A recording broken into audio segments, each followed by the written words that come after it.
बुढ़ा पिए त जवान बने, हर जवान पिए त बने मतवार। घर के गोसैनी ने कहूँ बर जैर संगी, तगड़त लिखावे मार। तोरे कजरेली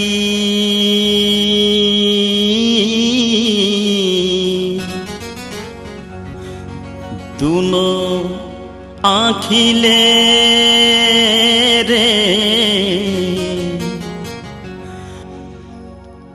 ए मऊहा रत चुचवाई ए ओ आना,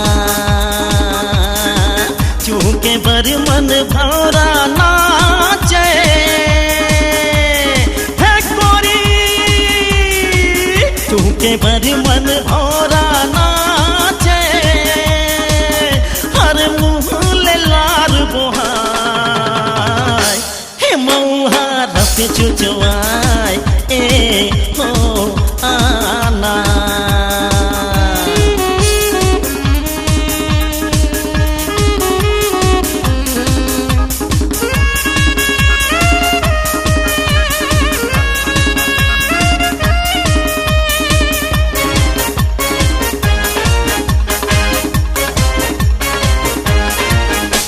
जवानी लबालब भरे कायामा, झाँके बुने हल तोर, कहूँ नजर लागे झन।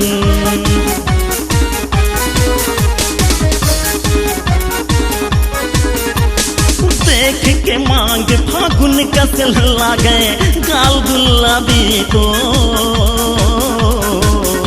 इतना बैर ये मन। चौरा चौरा बैठे रंग रेला, चौरा चौरा बैठे रंग रेला, हर निचाट नियत गड़ा, हे मऊहा रस चुचवाई ए ओ आना।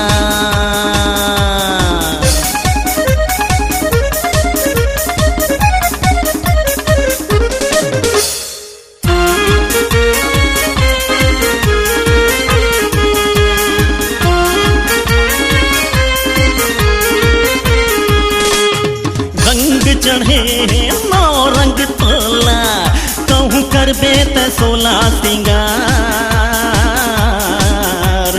जोगी जोग भुलाए।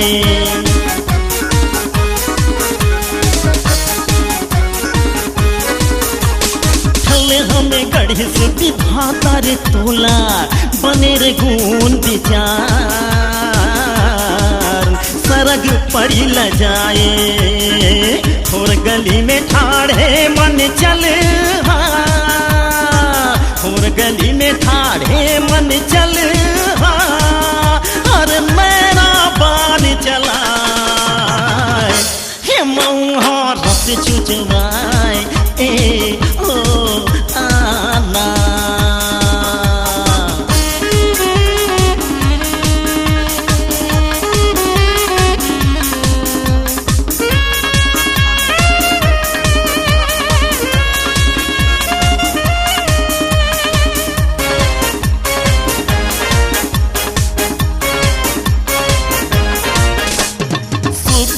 दुधिया बगरैया जोर, रूप ले तोर वो गोई रे गोई रे गोई वो, अंधेरा झकनाए।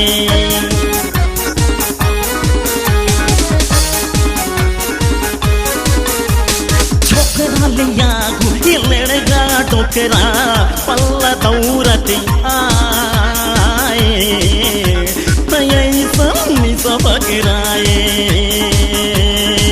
होटल चाटे जीव लमा के,